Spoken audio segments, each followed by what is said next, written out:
That's perfect. Okay. The first topic for today is we are going to learn how to create a home voiceover studio or booth, and with the right budget. And to help us unpack all of that, we have um, someone who has made his footprint in the voiceover industry, Mr. Jamal, a voiceover artist, rather an African voiceover artist who delivers, the best quality voiceovers, and indeed has made his mark in this voiceover industry. Mr. Jamal, can you please take us through, how to create a home voiceover studio, in order for success, in this field?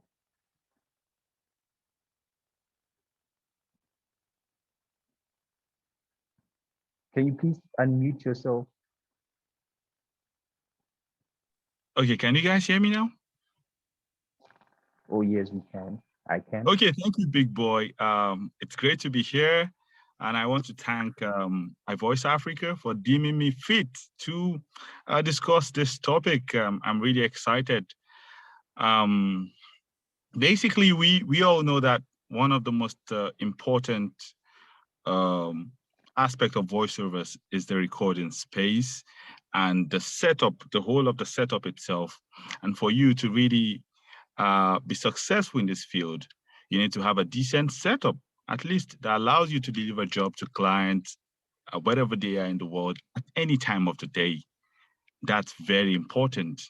And today, basically, to put together a gear, it's not so difficult, Um, it's all about knowing the right pieces and equipment to put together to put your voice out there. Now, there are different qualities to voiceovers, and it all depends on different talents budgets. There are people who spend millions of naira or thousands of dollars on equipment, and maybe they are the very peak of their career and they have all the money to spend. Now, talk about someone who is coming into the field. They definitely need to start from somewhere. So basically, if you decide to start up voiceovers, before talking about even like the setup or the basic equipment and gears you need to set up, you need to find a very quiet space.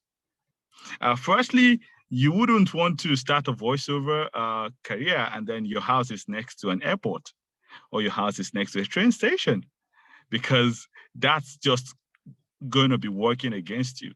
I mean, it's understandable that the man next door is cutting grass and maybe the mower machine is making sound.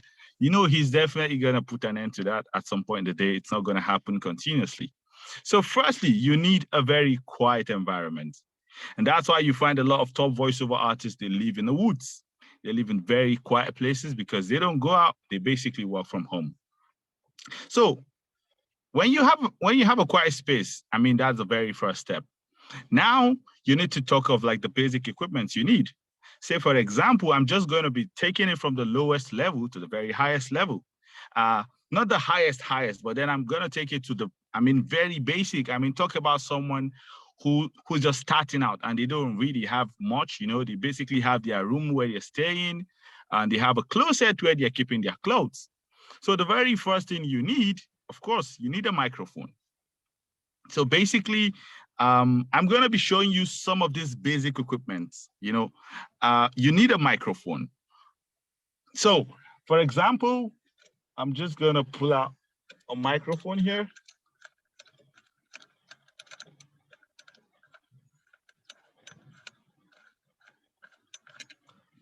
For example, this is a Rode NT1A microphone. And you don't have to, buy a Rode NT1A, or you don't have to go for a TLM 103. There are decent microphones on stores across the world. And if you are just starting out, I'm just going to advise you to get a cardioid microphone. A cardioid microphone, basically, it takes sound only from the front and it rejects it from every other side.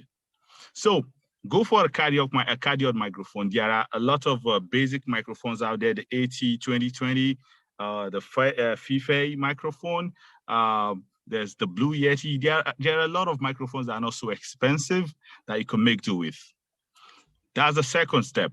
You got a microphone, you got a quiet space, you got a microphone. Now, you need a pop filter. A pop filter is just something like this. You need a pop filter, and you need a microphone stand. So, I mean, you just need somewhere to fix in the microphone because you can't afford to have your microphone vibrating. So you need a shock mount. You need a shock mount. So a shock mount is basically like an iron where you keep your microphone. So basically, here is an example of a shock mount. With a shock mount, you fix in your microphone, it's gonna stay exactly where you want it. I mean, it is movable. I mean, at any kind of angle you want it. So you know that your microphone is not gonna be vibrating when you are delivering the script. Okay. So you got a space, you got a quiet space, you got a microphone, and then you have a pop filter and you have a shock mount. Again, one of the most important gadgets you need is a laptop. Basically, maybe it's a 2 gig RAM laptop with a decent storage space, or you might decide to get a 4 gig RAM laptop. I mean, that's like from the very bottom upwards, but you don't really need a very sophisticated laptop to deliver voiceovers. Of course, your laptop needs to have like a USB port where you are going to connect your interface. So having done that, you have a laptop, you have a microphone, you have a pop filter, you have a shock mount, and then you have your quiet space.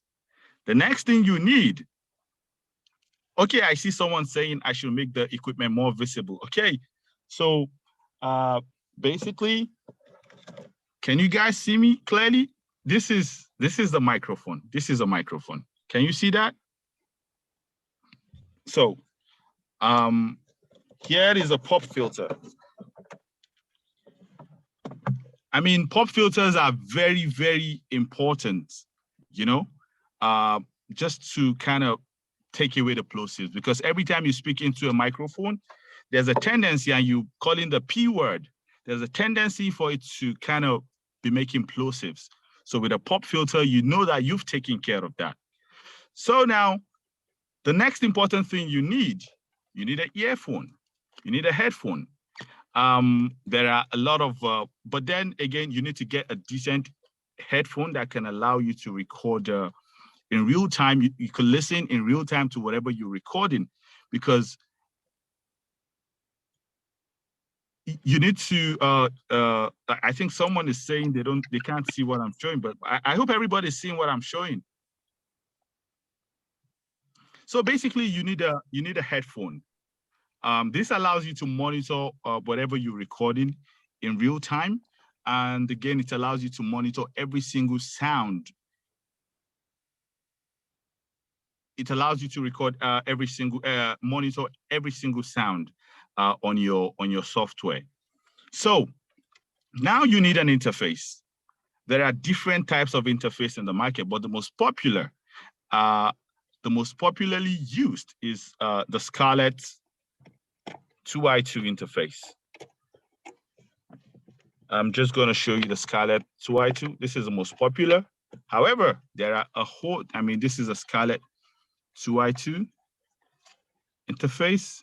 So basically, this is one of the most used interface. And I'm just going to advise anybody starting out or someone who's looking to upgrade to something acceptable, industry standard interface, should go for the Scarlett 2i2. There are a whole lot of high range interface like the Apollo Twin and a whole lot of top interface across the world. But with the Scarlett Solo, you definitely never gonna go wrong. You'll be able to deliver quality sound. So when you have your interface, then you definitely need a software. Maybe it's Audacity, maybe it's Adobe Audition, maybe it's Cubase, maybe it's TwistWave. There are a whole lot of recording interface. So basically, with all of this equipment, you can successfully deliver a voiceover. But then again, you need to connect your microphone is going to be connected to the interface. So basically, here is a jack. This jack is what you use to link your interface to the bottom of your microphone. So basically, this is where you connect your interface. I mean, this is what connects the microphone to the recording interface. So at the bottom of the microphone, there's a space where it goes to. I mean, this is a cardioid microphone. So it goes in underneath. So again, you have a USB cord that's connecting your audio interface to your laptop. So it's basically a connection from your laptop to your interface and from your interface to your microphone. With all of these basic equipment, you can actually produce a sound. So you could deliver any kind of recording you want. So the next thing I'm going to talk about, I mean, all of these are the basic things you need to record anything, anywhere in the world. So now talk about the space itself. Initially, I mentioned that probably you're in your room or your house. For you to record something acceptable, at least, you need to find, aside your house being in a quiet environment, you need to find a space that's not going to encourage reverberation or echo, because that's definitely going to damage the quality of your recording. So basically, at the minimal level, talents who don't have maybe a studio like I do here might decide to probably record in their closet where they have their clothes, because when you speak, if you decide to record in an open space with a drywall, everything is just flat, nothing is absorbing the sound, you're definitely going to be having echoes. So then some talents record from their closet. At some point in my career, I have recorded from my closet, and the sound was decent. And I've seen some talents who record TV commercials across the world, and they actually recorded from their closet where they just have their clothes and everything is stuffed together so that there's not going to be an echo or reverberation. But then again, you would definitely not compare the kind of sound you get from recording in a closet to somebody who is recording from a fully soundproofed home studio or a fully soundproof studio. So basically, that's like at the minimal level. If you want to do a setup, get all these gears and set them up in a place where you don't have drywalls. Make sure everywhere is covered with clothes, probably where you're hanging your clothes. If you have the luxury of getting a rug, get a rug and put it on there so that you don't have sound bouncing on from the bottom of your room. So again, if you have pillows, you have fabric materials, stock them in those areas, fixing your equipment, standing your microphone, and deliver. Of course, there are a whole lot of talents across the world who deliver from their closet. So that's like at the minimal level of recording. Now talk about another level of affordable a studio. I mean, aside all of this equipment I mentioned, the most important thing that can really help you to deliver a broadcast quality sound is the environment. I always tell people that, hey, you don't have to go spend thousands of dollars on a U87 microphone and a TLM 103, a Sennheiser MKH416. Everybody wants all of these top gears, you know. But then again, you would not want to use a TLM 103 or a Neumann U87 in a space that's not good enough, because say some of those top microphones, they pick almost anything. I mean, your breath is even large. I mean, if a pin drops on the ground, they will pick it up. So if you are using such kind of expensive microphones in a very bad space, it's going to be trouble, because you have a very, very high level of background noise on your recording, and that's not good. There are clients who have been doing this year in, year out. They have ears for noise, and they could imagine where you're recording from. So basically, one of the most important things you need, aside all of this equipment, is a decent space. Now, there's an option to use your closet, which is fair enough. I mean, until you can afford, say, a basic space. So again, you have another option. Say, for example, you started out in that kind of a space, you wanted another recording space that's going to improve your sound quality. You can decide to go for a reflective booth. I mean, here's a reflective booth. I don't really need this in my studio. This is a Jaguar reflective booth. A whole lot of talents use this. You can decide to introduce this into your closet. I mean, that's going to kind of improve the quality of your sound a bit. You know, fix this in your closet, and fixing your microphone. There's a space for your microphone, and deliver. You can deliver something great. And with a decent processing on the recording, you can have something quality out there. Trust me.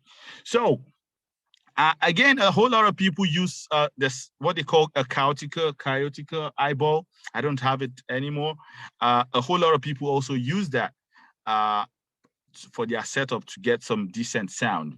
However, I'm not just a fan of the Chaotica eyeball. I mean, not to demean the product or the brand, but then again, it's kind of brings a muffled sound. So I don't really encourage it, but you see a whole lot of voiceover artists and musicians using them. Of course, I know the requirement for us as voiceover artists is tighter than musicians. Musicians can just deliver voiceovers and they add some background beat and sound. You wouldn't know where it's coming from. But for voiceover artists, you're delivering pure quality raw sound, so you need something decent. You don't want to recording with a muffled sound. So there's a round Chaotica eyeball. I mean, and this is just my own opinion. I'm not a big fan of it because I have seen what I recorded with the Chaotica eyeball or Alcatron. There are different brands of it. Round, where you just stuff in your microphone.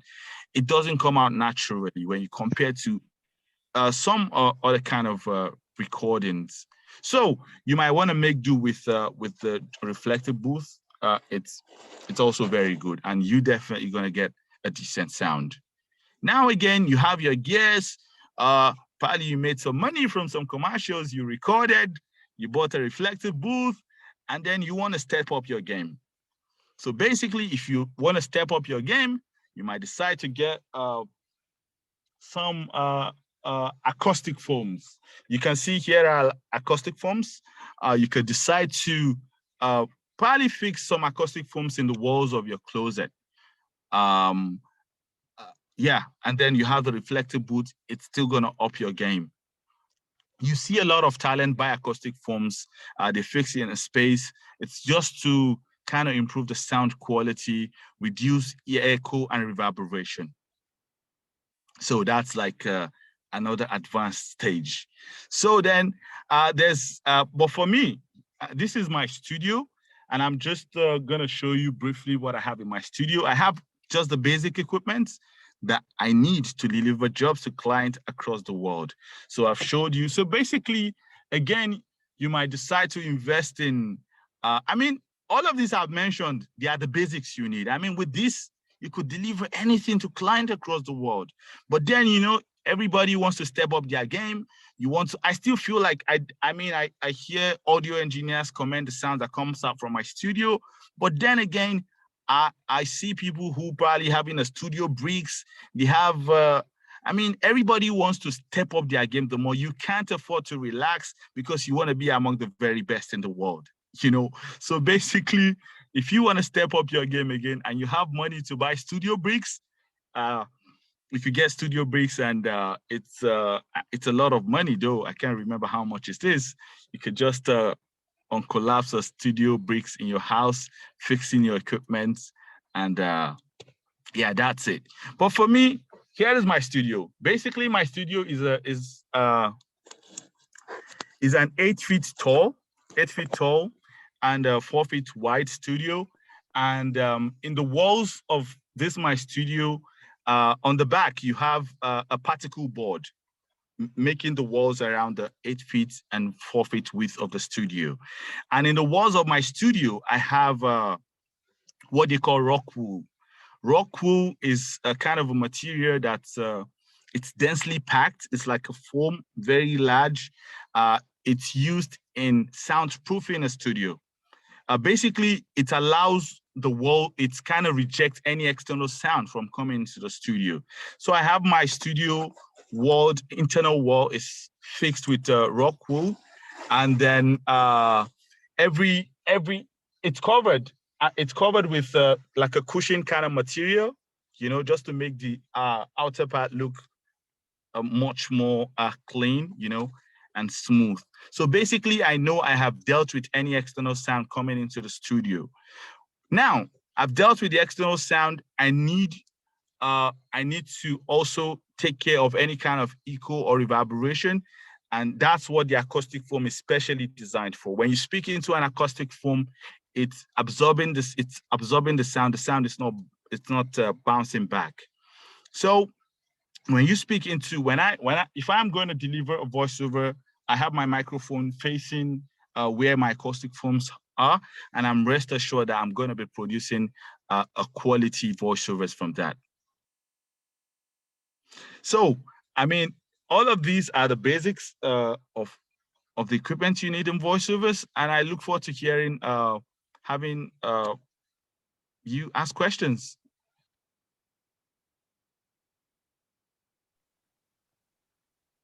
Thank you so much, Mr. Jamal. You're welcome, big boy. Okay. Well, I take it you have been actively listening to this wonderful wisdom. I took a lot, trust me. Now, to help us go about how to actually, um, you know,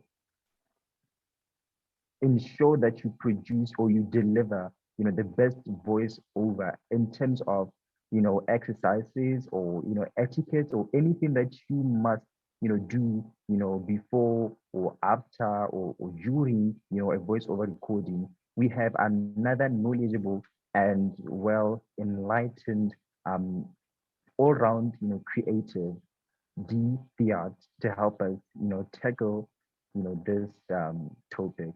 D, can you please show up? Hi, big boy. I don't know if my video is clear. It looks a bit blurry on my end. Is it fine on your end, or is it also blurring? It's a bit blurry, but the sound is actually fine. It's perfect. Sorry, I missed you there.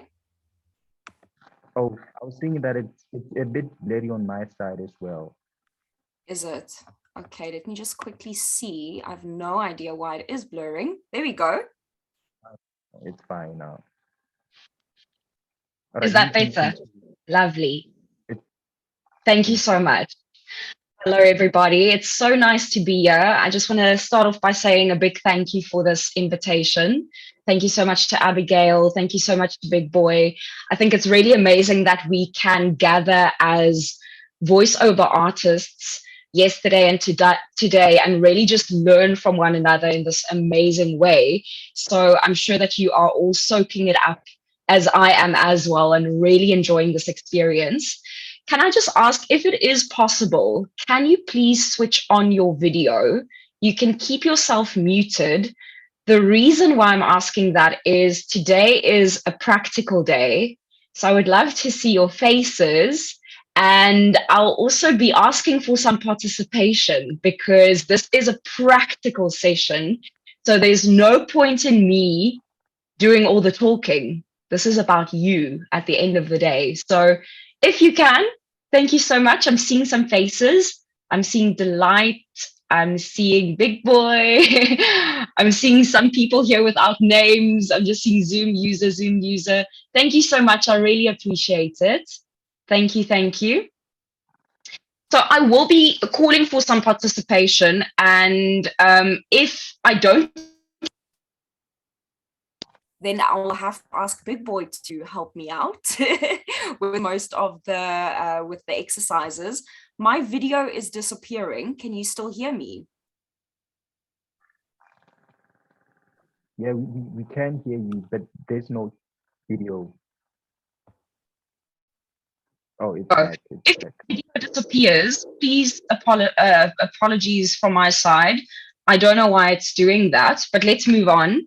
So my first question to you, and I would like someone to answer this, is how do you think a long distance athlete, like let's think of someone that competes in the Comrades or one of these big tournaments or the Olympics or World Championship of sorts, how do you think they go about to prepare for this big event that they participate in? Can anybody who wants to just contribute, just unmute and just give me an answer? How do you think they go about to prepare a long distance athlete? Not everybody at the same time, please. Anyone? Anyone want to just contribute something? Am I putting you on the spot? Big boy, would you like to just go for it, please?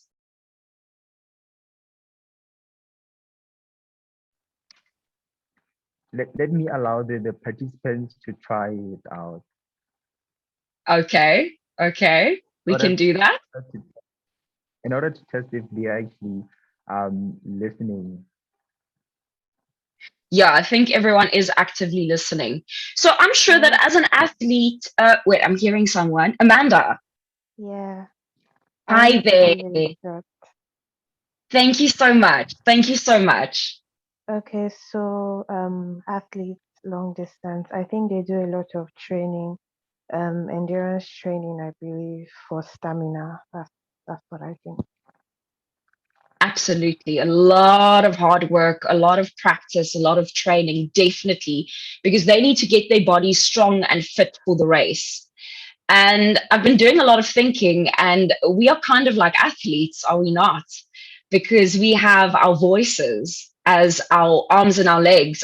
Athletes have their arms, their legs that they need to train, they have their whole bodies, but we only have our voices. But why is it that as voiceover artists, we don't really see the importance of preparation and training? A lot of us have been told that we have good voices, right? That's why we kind of get into the industry. Someone told you, you were walking down the street and someone told you, wow, you have a beautiful voice, you should be on radio. Or you should, do voice acting, or you should do radio commercials or whatever. And you think, yeah, I got it. And you start hustling and you start looking for the job. But you can't just rely on a good natural voice. You need to put in the hard work.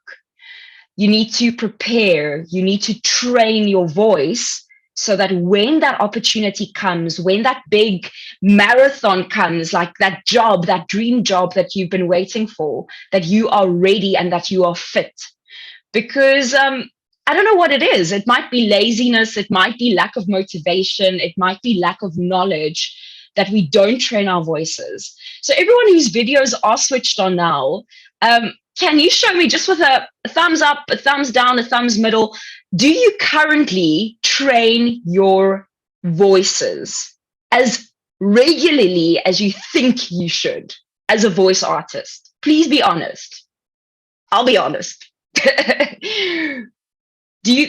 Okay, thank you so much. I'm seeing a no. I'm seeing a no. I'm seeing a no. Thank you for the honesty. I really appreciate that, because I think it's very important that we're honest with each other and also with ourselves to say, you know what, I'm not quite there yet when it comes to my voice preparation. So if we don't start seeing ourselves as athletes preparing for a race, I don't think we want it bad enough. I don't think that we want that dream job bad enough, because if you're just relying on your natural voice, it just ain't gonna cut it. And I want to share some quotes with you before I really go into how we can go about to prepare. So some of my favorite quotes on this topic of preparation is the following. I'm from South Africa, and there's a very famous golfer, Gary Player, and he has a saying that goes like this: the more I work and practice, the luckier I seem to get. The more I work and practice, the luckier I seem to get. So he isn't lucky just because he got a big break. He's lucky because he practiced again and again. He put in the hard work. Here's another one for you. Success occurs when opportunity meets preparation. I love this one. I love this one.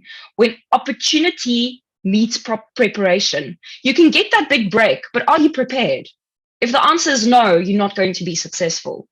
Okay, so I needed to start off with this hard chat because we need to hear it. Sometimes we think it's too easy or life should kind of just be easier, but it's not going to be easier if you don't put in the hard work. I hope you guys are with me, and I'm sorry for my video blurring. It must be a glitch or a laptop defect, but thank you so much for bearing with me. So now my next question is, are you willing to put in the work? I hope the answer is yes, because we all want to be successful voiceover artists, myself including. It's a constant learning, it's a constant progress, but if we don't put in the hard work, we're not going to get there. Thank you so much to Rukivwe for saying, yes, I am. Fantastic. So now, my next question, and I would like someone to answer this as well, please, is what type of voice would you want to achieve? What type of voice would you like? And I'm not talking about you want a funny voice or a squeaky voice or a low voice. I'm not talking about characters and accents. I'm talking about if you had to describe the ideal voice, what type of words pop in your mind? If you think about like the ideal voice and the one that you are working towards, who can give me some words? No right or wrong. We're all here to learn from each other. But this is a practical session, so I really want to hear from you today. I think someone is just unmuted. I think so. Oh, thank you. Oh, guys, if you don't want to chat to me, there's the chat box. If you don't want to speak up, there's the chat box. Thank you so much. Let's have a quick look. I'm seeing some comments over here. Eloquence. Oh, that's a beautiful word. Authentic. I love that. Voice of God. Wow. Wow, wow, wow. Absolutely fantastic. Let's hear some more.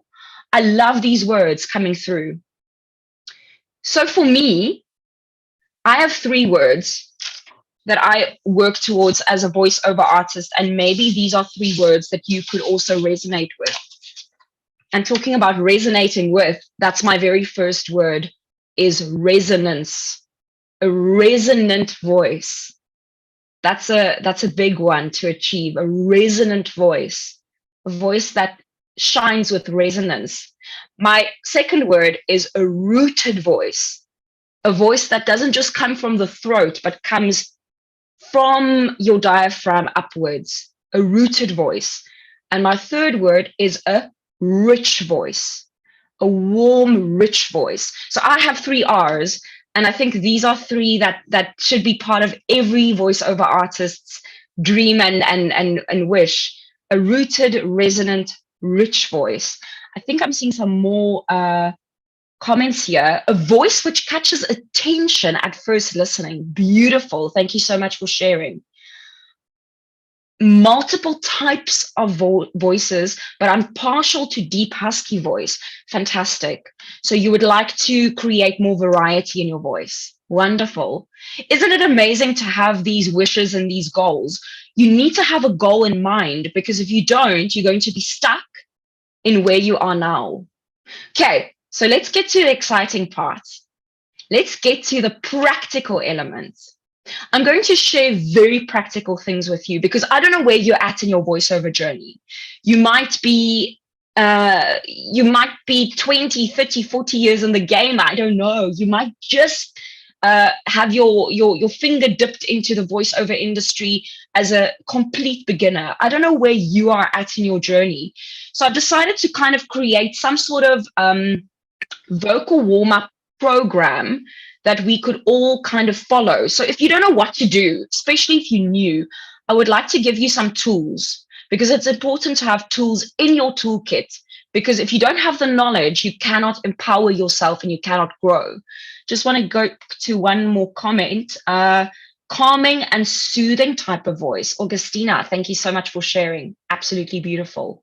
Okay, so the first thing we're going to start with, and I would like everyone to join in with this, is the most important thing. in the world, in life, is our breath. If we don't have breath, we have nothing. If you don't have breath, you don't have a voice. So we're going to do a very, very easy breathing exercise. We're going to do it, and then I'm going to reflect on it with you to see what we are achieving. So this one is called the box breathing method. And I would like you to envision a square, a box with 4 sides. We're going to breathe in for 4 counts. You're going to hold your breath for 4 counts. You breathe out for 4 counts, and you hold for 4 counts. And I like drawing a square as I do it, a square on my hand, because it helps me visualize this box. So I'm going to quickly just demonstrate. I'm going to try and breathe and talk at the same time just to demonstrate. And then I would like us to do a couple of rounds of this. So we're going to breathe in, 2, 3, 4, hold it 4, 1, 2, 3, 4, out, 2, 3, 4, hold, 2, 3, 4. Please, can you join me with this? Doesn't matter if your video is on or off right now. You can keep your audio off. Nobody's watching you. Nobody's listening. It's just you and your breath. And I really urge you to participate because I would like you to feel the difference in your voice. Okay. Thank you so much. So I'll be counting for us. So I can't count and do it, obviously. So please listen to my voice. Here we go. And breathe in, 2, 3, 4. Hold your breath, 2, 3, 4. Out, 2, 3, 4. Hold, 2, 3, 4. In, 2, 3, 4. Hold, 2, 3, 4. Out, 2, 3, 4.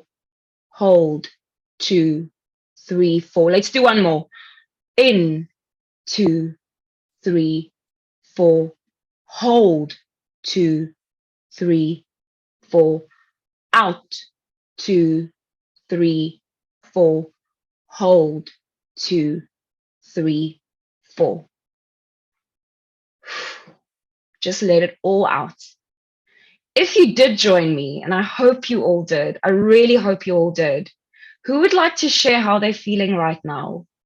Ideally, you would do a lot more of this, not only 3. You would do maybe 10, maybe 20. When you start out, maybe 5, and you build it up.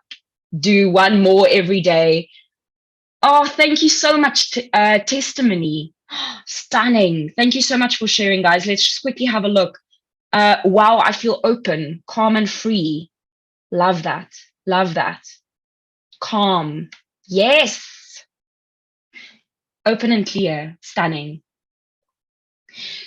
So when you're booked for that big voiceover job, you're going to be nervous, especially if it's your first one. You're going to shiver and shake because this is the big break, right? So the first thing you want to do is you want to calm your nerves. And that's exactly what the box breathing method does. It relieves stress, it calms the nerves, and immediately you are more focused and present. You're just there. Why? Because you only had to concentrate on one thing. Breathing for 4, holding for 4, breathing out for 4, holding for 4, and repeating. So automatically you are present. You're not thinking about what am I having for lunch tomorrow or what am I doing after this. No, you just here and now. And that's what you want to achieve as a voiceover artist. And immediately your breath is rooted. Light and ready to voice. I feel calm, really calm. Fantastic. Okay, put that little nugget in your toolkit. Let's build that toolkit of yours. That's our first one, breath. Okay, so now you are nice and calm, and now we need to start working on the voice. So the next thing you want to do is you want to give your face a nice massage. And I would like you to do this with me. And you're just going to start massaging your face. you'll see that there's a lot of stress points in our face. There's a lot of nerves, there's a lot of muscle, there's a lot of tissue, and we need to open this up because we would like the voice to come out of our mouth cavity. So if we don't open up, especially your jaw, this is where all the tension lies. You'll see if you're stressed, your jaw clenches. So we need to open it up. You can open your mouth while you do this just to create less stress. Don't forget about your forehead. Don't forget about your neck as well. And you're just giving your face a nice massage.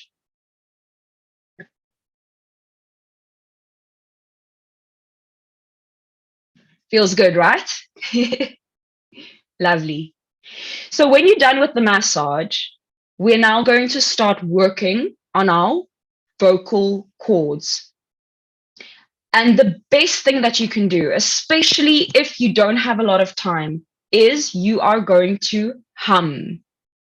Humming is the best way to open that mouth and to get you ready for action. So I would like you to just hum wherever you are, and you're just going to start by humming on your natural tone. You're not going to try and go higher or lower or change the tone of your voice. You're just going to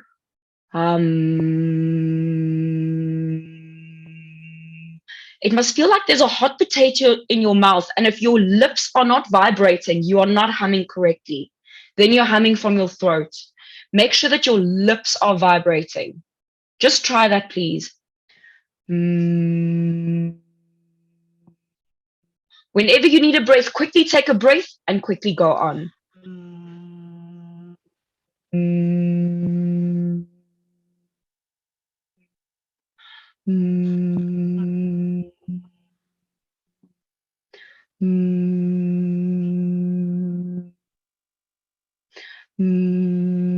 Your lips need to start tingling. I hope you can feel it.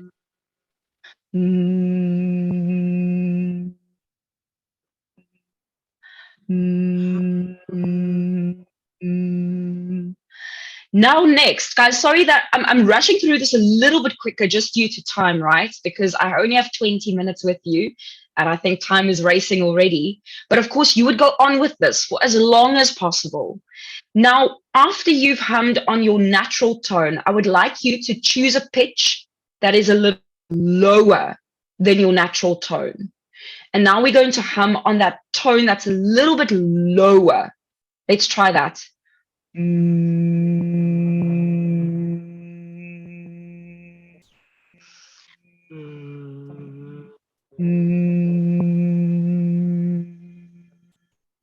And you would go on with that for a while, and now you're choosing a tone that is a little bit higher than your natural pitch. Let's try that.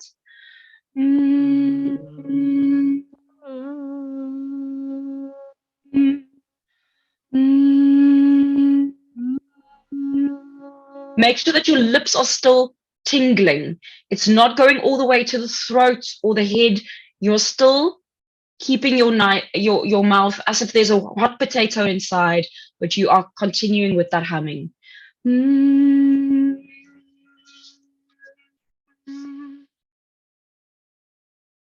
Now, what you would do next, we started with just one tone, your natural, going lower, going higher.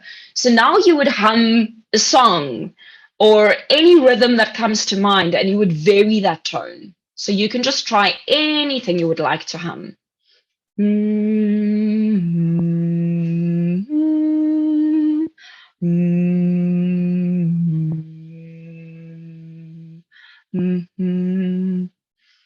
you would hum a song. I hope that you can feel your mouth slowly but surely opening up and becoming more and more comfortable.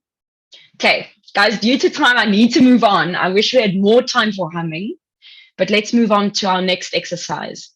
Our next one is the ooh-ee. And this is really to open up your mouth. So you're going to go ooh-ee, and you're going to vocalize those sounds as well. Ooh-ee, ooh-ee, ooh-ee.